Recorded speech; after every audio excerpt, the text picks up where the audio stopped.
ಅದು ನಾವು ಜಮಾತ್ ಅವರು ತೀರ್ಮಾನ ಮಾಡ್ತಾ ಇದ್ದೇವೆ. ಕೇಂದ್ರ ಜಮಾತ್ ಇದೆಲ್ಲ ನಮ್ಮ ಮಸ್ಜಿದ್ ಬಂದರು, ಅದು ಇತಿಹಾಸದಲ್ಲಿ ಎಲ್ಲ ಖಾಜಿಯವರನ್ನು ಅದೇ ಥರ ನಾವು ತೀರ್ಮಾನ ಮಾಡಿಕೊಂಡು ಮತ್ತು ಪ್ರತಿಯೊಂದು ಜಮಾತ್ ಅವರನ್ನು ಅದರಲ್ಲಿ ನಾವು ಸೇರಿಸ್ಕೊಳ್ತಾ ಇದ್ದೀವಿ.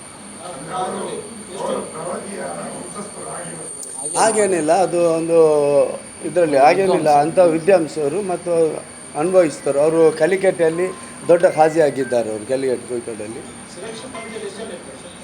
ನಮ್ಮ ಕಮಿಟಿ ಅಂದರೆ ಕೇಂದ್ರ ಕಮಿಟಿಯಲ್ಲಿ 11 ಮಂದಿ ನಾವಿದ್ದೇವೆ. ನಾವು ಅದನ್ನು ಇತಿಹಾಸದಲ್ಲಿ ಇರೋದೇ ಆಗಿ ಒಂದು ಮಾಡಿ ಮತ್ತು 11 ಜನ ಮಾತ್ರ ಅಲ್ಲ, ಬೇರೆ ಮೊಹಲ್ಲದವರು ಸಹ ಬಂದಿದ್ದರು, ಬೇರೆ ಮಸೀದಿಯವರು ಸಹ ಬಂದಿದ್ದರು. ನಾವು ಒಂದು ದಿವಸ ಕರೆದು ಬೇರೆ ಮಸೀದಿಯನ್ನು ಕರೆದು ಎಲ್ಲರೂ ಒಟ್ಟಿಗೆ ಸೇರಿ ಸೆಲೆಕ್ಟ್ ಮಾಡಿದ್ದು ಹಾಗೆ. ಮತ್ತು ಇದೊಂದು ನಮ್ಮ ಇತಿಹಾಸ ಅಂದರೆ ನಮ್ಮ ಝೀನತ್ ಬಕ್ಷ್ ಜುಮ್ಮಾ ಮಸ್ಜಿದ್ ಅತ್ಯಂತ ಪುರಾತನದ ಹಾಗೂ ಐತಿಹಾಸಿಕ ಮಸೀದಿಗಳಲ್ಲಿ ಒಂದಾಗಿದೆ. ಈ ಮಸೀದಿಯಲ್ಲಿ ಶತಮಾನಗಳಿಂದ ಅನೇಕ ಶ್ರೇಷ್ಠ ಉಲಮಾಗಳು ಹಾಗೂ ಖಾದಿ ಅವರು ಸೇವೆ ಸಲ್ಲಿಸುತ್ತಿದ್ದಾರೆ. ಇತಿಹಾಸದ ಪ್ರಕಾರ ಕ್ರಿಸ್ತಕ 646ರಲ್ಲಿ ಮುಸಬ್ಬ ಮೊಹಮ್ಮದ್ ಬಿನ್ ಮಾಲಿಕ್ ಬಿನ್ ಹಬೀಬ್ ಅವರು ಇಲ್ಲಿನ ಸೇವೆ ಸಲ್ಲಿಸಿದರು. ಅವರ ನಂತರ ಅನೇಕ ವಿದ್ವಾಂಸರು ಪರಂಪರೆಯನ್ನು ಮುಂದುವರಿಸಿದ್ದಾರೆ.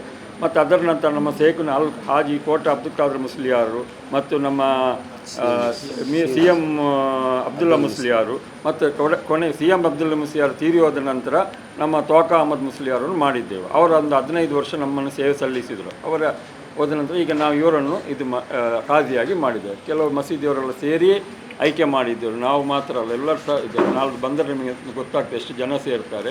ನೀವು ಇದನ್ನು ಒಳ್ಳೆಯ ಪ್ರಚಾರ ಮಾಡಬೇಕು. ನೀವು ಅಲ್ಲಿಗೆ ಕಾರ್ಯಕ್ರಮದ ದಿವಸ ಬರಬೇಕು, ಬಂದನ್ನು ಇದನ್ನು ಒಳ್ಳೆ ಹೈಲೈಟ್ ಮಾಡಬೇಕು. ಇವರೊಂದು ದೊಡ್ಡ ಒಂದು ವಿದ್ಯಾಂಸರು.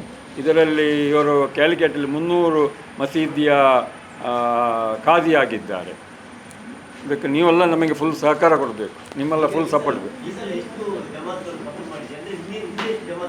ಅದು ಈಗ ನಮಗೆ ಹೇಳಲಿಕ್ಕೆ ಆಗೋದಿಲ್ಲ. ತುಂಬ ಜನರು ನಾವಿಲ್ಲಿ ಇಷ್ಟು ತನಕ ಹಿಸ್ಟ್ರಿಯಲ್ಲಿ ದಕ್ಷಿಣ ಕನ್ನಡದಲ್ಲಿ ಇಲ್ಲಿ ಡಿಕ್ಲೇರ್ ಮಾಡಿದರೆ ನಮ್ಮ ರಂಜಾನು ಈದ್ ಎಲ್ಲ ಇಲ್ಲಿಂದ ನಡೆಯುವುದು. ಇಲ್ಲಿಂದ ಡಿಕ್ಲೇರ್ ಮಾಡಿದ್ದು, ಇಲ್ಲಿಂದ ಇಲ್ಲಿಂದ ಕೊನೆಯ ತನಕ ಇಲ್ಲಿಂದಲೇ ಇವರು ಹೇಳಿದ್ದನ್ನೇ, ಇಲ್ಲಿಯ ಖಾದಿಯವರು ಕೇಳಿದ್ದನ್ನು ಕೇಳ್ತಿದ್ರು.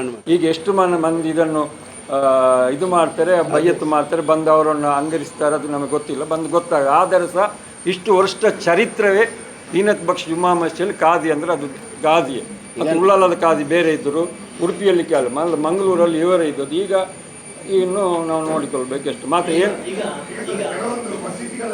ಹಾಂ,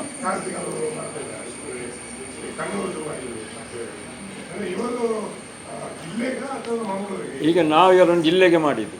ಜಿಲ್ಲೆಗೆ ಅಂತ ಹೇಳಿದರೆ ಇಲ್ಲಿಂದ ಜಿಲ್ಲೆಗೆ, ಮತ್ತು ಬೇರೆ ಬೇರೆ ಮೊಹಲ್ಲದಲ್ಲಿ ಮಾಡ್ತಾರೆ. ಅದಕ್ಕೆ ನಾವು ಏನು ಮಾಡಲಿಕ್ಕೆ ಆಗೋದಿಲ್ಲ, ಅದು ಅವರವರ ಇಷ್ಟ. ಹಾಂ, ಇದು ಒಂದು ನಿಮಿಷ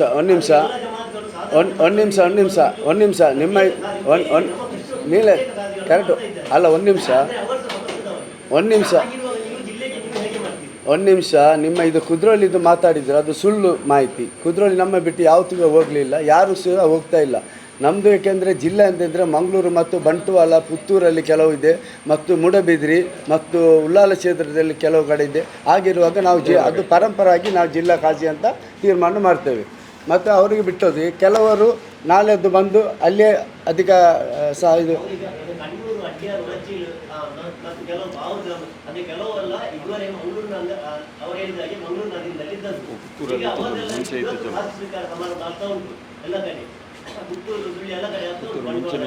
ಪುತ್ತೂರು